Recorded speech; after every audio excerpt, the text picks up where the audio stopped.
السلام علیکم، بسم اللہ الرحمن الرحیم۔ آپ کا نام صفیہ تھا، والد کا نام حیہ بن اخطب، جبکہ والدہ کا نام برہہ یا ذرہ تھا، جو قبیلہ بنو قریظہ کے سردار شموئیل کی بیٹی تھیں۔ آپ رضی اللہ تعالی عنہا کی ولادت نبی کریم صلی اللہ علیہ وآلہ وسلم کے اعلان نبوت سے تقریباً 2 سال بعد میں ہوئی۔ حضرت صفیہ رضی اللہ تعالی عنہا کا قبیلہ بنو نذیر تھا۔ یہ یہود کا بہت ممتاز قبیلہ تھا۔ آپ رضی اللہ تعالی عنہا کے والد قبیلہ بنو نذیر کے سردار تھے، جو حضرت ہارون علیہ السلام کی نسل میں سے تھے۔ اولاد نبی اور قبیلہ کے سردار ہونے کی وجہ سے آپ کو معاشرے میں عزت اور احترام کی نگاہ سے دیکھا جاتا تھا۔ والدہ کی طرف سے بھی آپ رضی اللہ تعالی عنہا کے خون میں سرداری کے اوصاف پائے جاتے تھے۔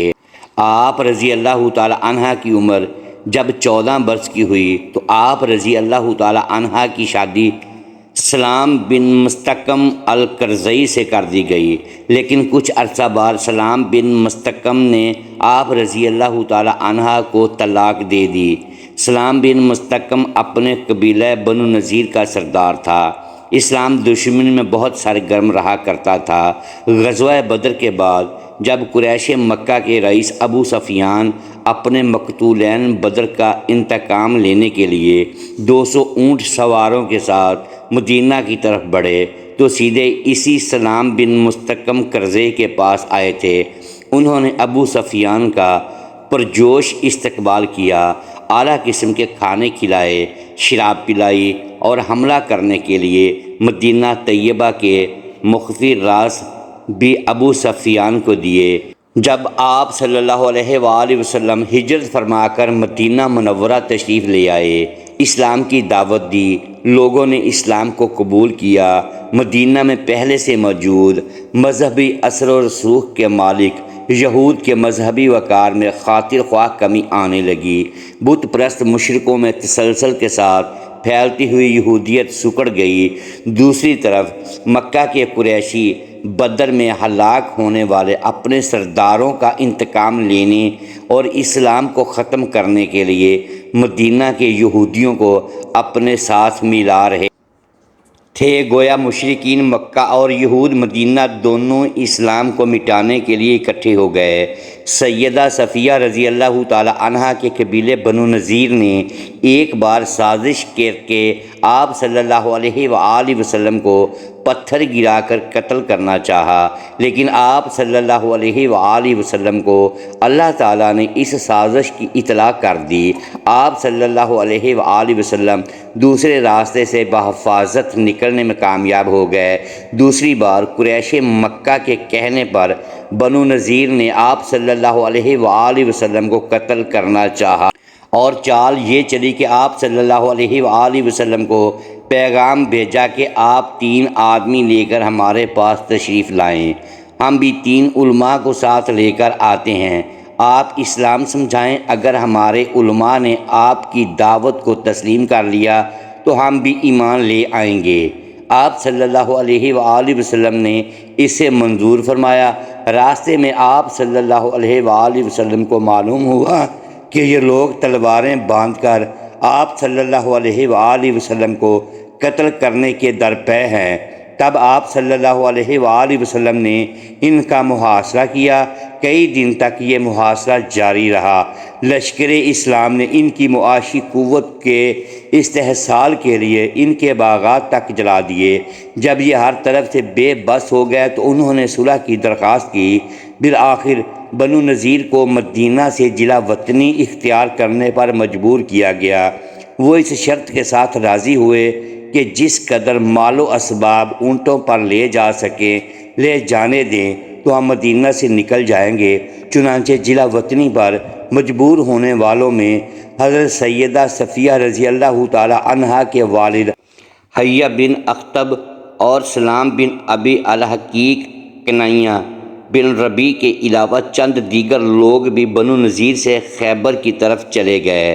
وہاں لوگوں نے ان کا اس قدر احترام کیا کہ خیبر کا سردار تسلیم کر لیا۔ خیبر پہنچ کر آپ رضی اللہ تعالی عنہا کے والد نے آپ رضی اللہ تعالی عنہا کا نکاح کنانہ بن ابی الحقیق سے کر دیا۔ کنانہ خیبر کے سردار ابو رافع کا بھتیجا تھا اور خود بھی خیبر کے قلعہ القموس کا حاکم تھا۔ آپ رضی اللہ تعالی عنہ کے والد حیہ بن اخطب جب خیبر آئے تو یہاں اسلام کے خلاف فیصلہ کن معرکہ لڑنے کی تیاریاں شروع کی۔ آس پاس کے قبائل کو اس کے لیے تیار کیا، یہاں تک کہ ایک بڑا لشکر جنگ کے لیے تیار کر لیا۔ مدینہ کے شمال مغرب میں خیبر نامی ایک شہر آباد تھا۔ یہ نہایت زرخیز مقام تھا۔ یہاں پر یہودیوں نے چند قلعے بنا رکھے تھے۔ یہود دیگر قبائل کو اپنے ساتھ ملا کر مدینہ پر قبضہ کرنا چاہتے تھے۔ انہوں نے اس مقصد کے لیے ایک عرصے سے جنگی اسلحہ جمع کر رکھا تھا۔ قبیلہ بنو غطفان اور قبیلہ بنو اسد کو نصف کھجوروں کے باغات کا لالچ دے کر اپنے ساتھ ملا چکے تھے۔ آپ صلی اللہ علیہ وآلہ وسلم کو ان کی تیاریوں اور اسلحہ جمع کرنے کا علم ہوا تو آپ صلی اللہ علیہ وآلہ وسلم نے حضرت صباب بن عرفتہ غفاری رضی اللہ تعالی عنہ کو حاکم مدینہ مقرر فرمایا اور خود 1400 افراد پر مشتمل صحابہ کرام کے قافلے کی ہمراہ خیبر کی طرف روانہ ہوئے۔ امیر المومنین حضرت سیدنا علی المرتضیٰ رضی اللہ تعالی عنہ نے قلعہ کا دروازہ اکھاڑ پھینکا اور مسلمانوں کو فتح ہوئی۔ اس پورے غزوے میں 93 یہودی ہلاک ہوئے جبکہ 15 مسلمان شہادت کے اعلیٰ مقام پر فائز ہوئے۔ غزوہ خیبر میں کئی نامور پہلوان جنگے جو اور یہودیوں کے سردار مارے گئے۔ حضرت صفیہ رضی اللہ تعالی عنہ کے خاندان کے سارے افراد اسی غزوے میں قتل کر دیے گئے یا جنگی قیدی بنا لیے گئے۔ جنگ کے بعد تمام قیدی اور مال و غنیمت ایک جگہ جمع کیے گئے۔ اسی دوران حضرت صفیہ رضی اللہ تعالی عنہ اور ان کی ایک رشتہ دار خاتون کو حضرت بلال رضی اللہ تعالی عنہ پکڑ کر لائے۔ راستے میں مقتولین کی لاشیں خاک و خون لتھڑی ہوئی پڑی تھیں۔ ان میں حضرت صفیہ رضی اللہ تعالی عنہ کے والد، بھائی، شوہر اور خاندان کے بعض دوسرے لوگوں کی بھی لاشیں تھیں۔ حضرت سیدہ صفیہ رضی اللہ تعالی عنہ نے ان لاشوں کو دیکھا لیکن بالکل تحمل کا دامن نہیں چھوڑا۔ جبکہ آپ کے ساتھ قید ہونے والی دوسری خاتون نے جب لاشیں دیکھیں تو بے قابو ہو کر رونا پیٹنا شروع کیا۔ آپ صلی اللہ علیہ وآلہ وسلم کو جب اس عورت کے رونے کا علم ہوا تو آپ صلی اللہ علیہ وآلہ وسلم نے حضرت بلال حبشی رضی اللہ تعالی عنہ کی تربیت کرتے ہوئے فرمایا، بلال، تمہارے دل میں رحم پیدا نہیں ہوا کہ ان عورتوں کو اس راستے سے لائے ہو جہاں ان کے باپ اور بھائی خاک و خون میں لتھڑے پڑے ہیں؟ حضرت صفیہ رضی اللہ تعالی عنہ قیدیوں کے پاس بیٹھ گئیں۔ جب مال غنیمت تقسیم ہونے لگا تو حضرت وحیہ کلبی رضی اللہ تعالی عنہ نے حضرت صفیہ رضی اللہ تعالی عنہ کو اپنے لیے پسند فرمایا۔ بعض صحابہ کرام رضی اللہ تعالی علیہم اجمعین نے حضرت سیدہ صفیہ رضی اللہ تعالی عنہ کی حیثیت کا خیال فرماتے ہوئے آپ صلی اللہ علیہ وسلم سے عرض کیا، یا رسول اللہ صلی اللہ علیہ وآلہ وسلم، حضرت صفیہ رضی اللہ تعالی عنہ بنی قریظہ اور بنو نذیر کی رئیس زادی ہے۔ خاندانی وقار کے پیش نظر وہ ہمارے سردار محمد صلی اللہ علیہ وآلہ وسلم کے لیے زیادہ موزوں ہے۔ رسول اللہ صلی اللہ علیہ وآلہ وسلم نے یہ مشورہ قبول فرما لیا اور وحیہ کلبی رضی اللہ تعالی عنہ کو دوسری لونڈی عطا فرما کر حضرت سیدہ صفیہ رضی اللہ تعالی عنہ کو آزاد کر دیا اور یہ اختیار دیا کہ وہ چاہیں تو اپنے گھر چلی جائیں اور اگر چاہیں تو آپ صلی اللہ علیہ وآلہ وسلم کے نکاح میں آ جائیں۔ اسی موقع پر سیدہ صفیہ رضی اللہ تعالی عنہا نے اسلام کو دل و جان سے قبول کر لیا اور اہل ایمان کی صف میں شامل ہو گئیں۔ ابراہیم بن جعفر اپنے والد سے روایت کرتے ہیں، وہ کہتے ہیں کہ جب حضرت صفیہ رضی اللہ تعالی عنہا نبی صلی اللہ علیہ وآلہ وسلم میرے سخت ترین یہودی دشمنوں میں سے رہے یہاں تک کہ اللہ نے انہیں ہلاک کر دیا، پھر اللہ کے رسول صلی اللہ علیہ وآلہ وسلم نے ان سے ارشاد فرمایا، فیصلہ تمہارے ہاتھ میں ہے۔ اگر تم اسلام قبول کر لو تو میں تمہیں اپنے پاس ہی روک لوں گا، اور اگر تم یہودیت پر برقرار رہنا چاہو تو ایسا ہے کہ میں تمہیں آزاد کر دیتا ہوں، تم اپنی قوم کے پاس چلی جاؤ۔ عرض کی کہ اے اللہ کے رسول صلی اللہ علیہ وآلہ وسلم، میں تو آپ صلی اللہ علیہ وآلہ وسلم کے دعوت دینے سے پہلے ہی اسلام کی مشتاق تھیں اور دل سے آپ کی تصدیق کر چکی تھی۔ جب میں یہاں آئی ہوں تب بھی مجھے یہودیت میں کوئی رغبت نہیں تھی، اور اب تو نہ ان میں کوئی میرا باپ ہے نہ بھائی۔ آپ نے مجھے کفر اسلام کے درمیان اختیار دیا ہے، تو میرا فیصلہ یہ ہے کہ اللہ اور اس کے رسول مجھے آزادی اور اپنی قوم میں لوٹنے سے زیادہ عزیز ہیں۔ سیدہ صفیہ رضی اللہ تعالی عنہا نے آپ صلی اللہ علیہ وآلہ وسلم کے نکاح میں آنا ہی پسند فرمایا۔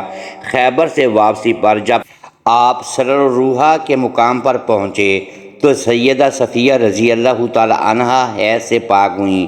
تب آپ صلی اللہ علیہ وآلہ وسلم ان کے ساتھ آئے، شب عروسی گزاری، اور دوسرے دن آپ صلی اللہ علیہ وآلہ وسلم نے دعوت ولیمہ کی۔ ان کا حق محض ان کی اپنی آزادی تھی۔ یہاں سے چلتے وقت آپ صلی اللہ علیہ وآلہ وسلم نے سیدہ صفیہ رضی اللہ تعالی عنہا کو خود اپنے اونٹ پر سوار فرمایا اور خود اپنی چادر مبارک سے ان پر پردہ کیا۔ پردہ کرانے میں حکمت یہ تھی کہ لوگوں کو یہ معلوم ہو جائے کہ سیدہ صفیہ رضی اللہ تعالی عنہا آپ صلی اللہ علیہ وآلہ وسلم کی زوجہ ہیں، باندھی نہیں۔ یہ رسول اللہ کا 10واں نکاح مبارک تھا۔ دعوت ولیمہ وغیرہ سے فارغ ہونے کے بعد سیدہ صفیہ رضی اللہ تعالی عنہا آپ صلی اللہ علیہ وآلہ وسلم کے ہمراہ مدینہ منورہ تشریف لائیں۔ آپ رضی اللہ تعالی عنہا کو حضرت حارث بن نعمان انصاری رضی اللہ تعالی عنہ کے مکان پر ٹھہرایا گیا۔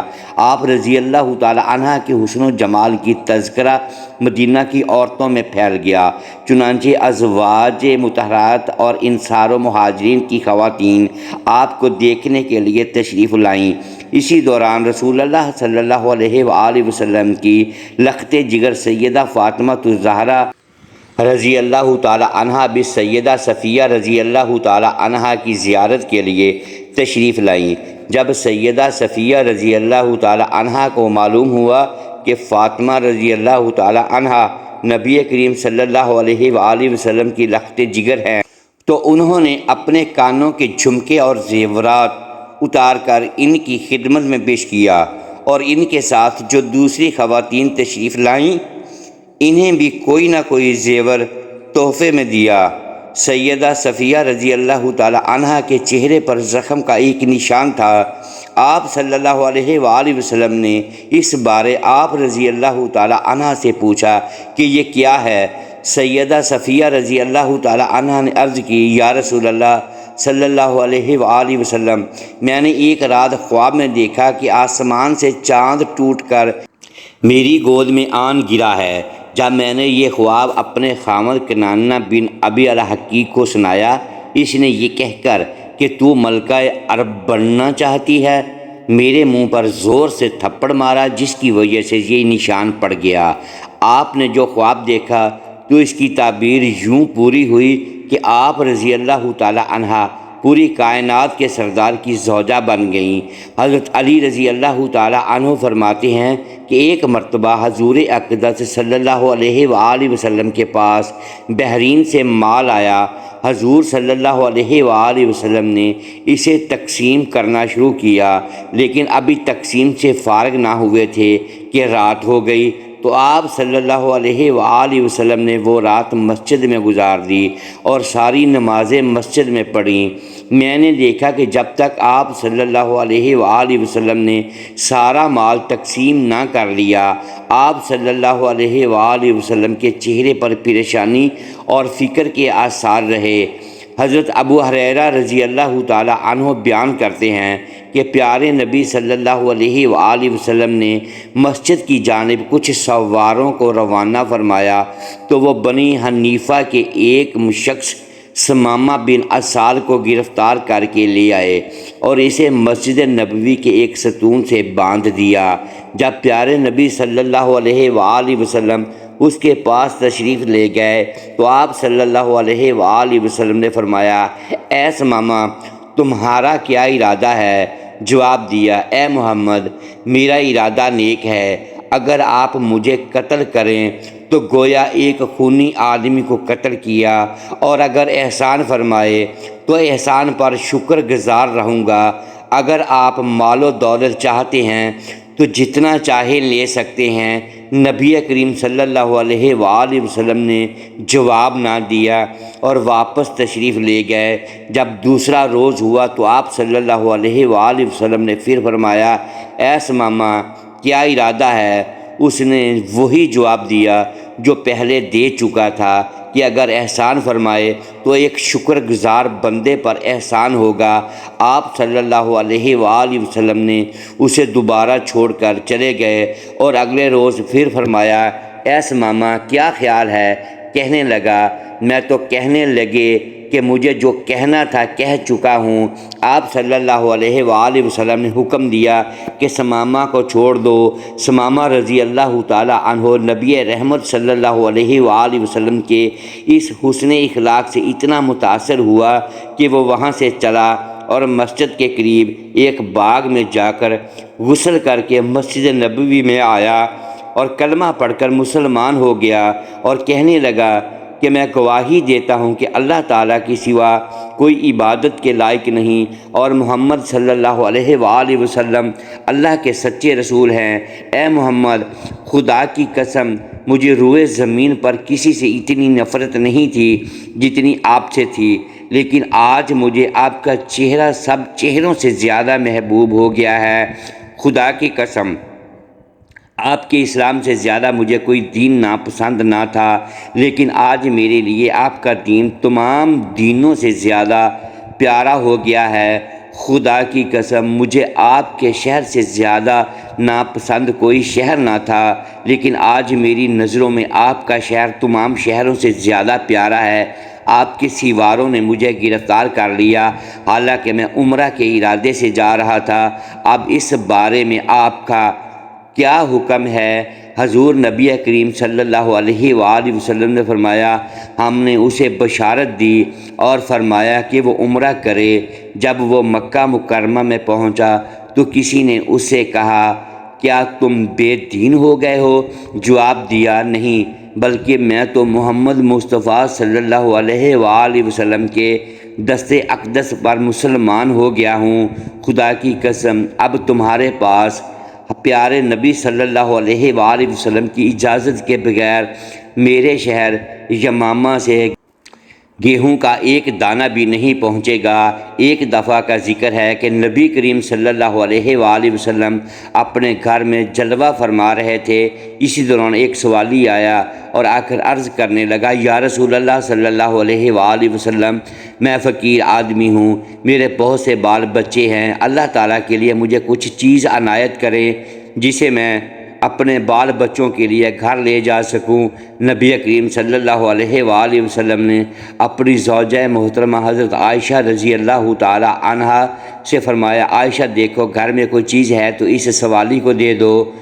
حضرت عائشہ صدیقہ رضی اللہ تعالی عنہا گھر کے اندر تشریف لے گئیں اور تھوڑی دیر کے بعد واپس آ کر عرض کرنے لگی، یا رسول اللہ صلی اللہ علیہ وآلہ وسلم گھر میں تو اس وقت کوئی چیز نہیں جو سوالی کو دی جا سکے، لہٰذا حضور نبی کریم صلی اللہ علیہ وآلہ وسلم نے اس سوالی سے فرمایا، اے سوالی اس وقت تو گھر میں کوئی چیز موجود نہیں جو تجھے دی جائے، پھر کسی وقت آنا، اللہ تعالیٰ نے ہم پر کرم فرمایا تو ہم تجھے کوئی چیز ضرور دیں گے۔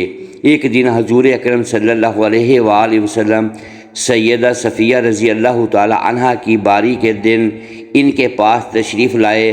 سیدہ رضی اللہ تعالی عنہا کو روتا پا کر سبب گریہ اور رضی پوچھا۔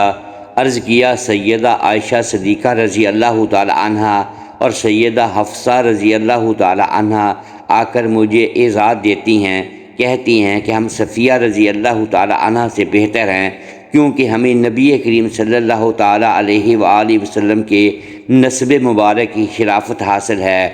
حضور اکرم صلی اللہ علیہ وآلہ وسلم نے فرمایا، تم نے کیوں نہیں کہا کہ تم کیوں کر مجھ سے بہتر ہو، حالانکہ میرے باپ ہارون علیہ السلام ہیں اور میرے چچا موسیٰ علیہ السلام ہیں۔ آپ صلی اللہ علیہ وآلہ وسلم کے مرض وفات میں تمام ازواج مطہرات آپ صلی اللہ علیہ وآلہ وسلم کی عیادت کے لیے حضرت عائشہ صدیقہ رضی اللہ تعالی عنہا کے حجرے میں تشریف لائیں۔ حضرت صفیہ رضی اللہ تعالی عنہا نے حضور صلی اللہ علیہ وآلہ وسلم کو بے چینی کی حالت میں دیکھا تو آپ کا دل بھر آیا۔ چنانچہ آپ رضی اللہ تعالی عنہا نے عرض کی، یا رسول اللہ صلی اللہ علیہ وسلم، کاش آپ کی بیماری مجھے ہو جاتی۔ ازواج مطہرات نے ان کی طرف دیکھا تو حضور صلی اللہ علیہ وآلہ وسلم نے فرمایا، واللہ وہ سچی ہیں، یعنی ان کا اظہار عقیدت سچے دل سے ہے۔ آپ نے 50 ہجری رمضان المبارک میں 65 سال کی عمر میں وفات پا گئیں اور آپ کو جنت البقیع میں دفن کیا گیا۔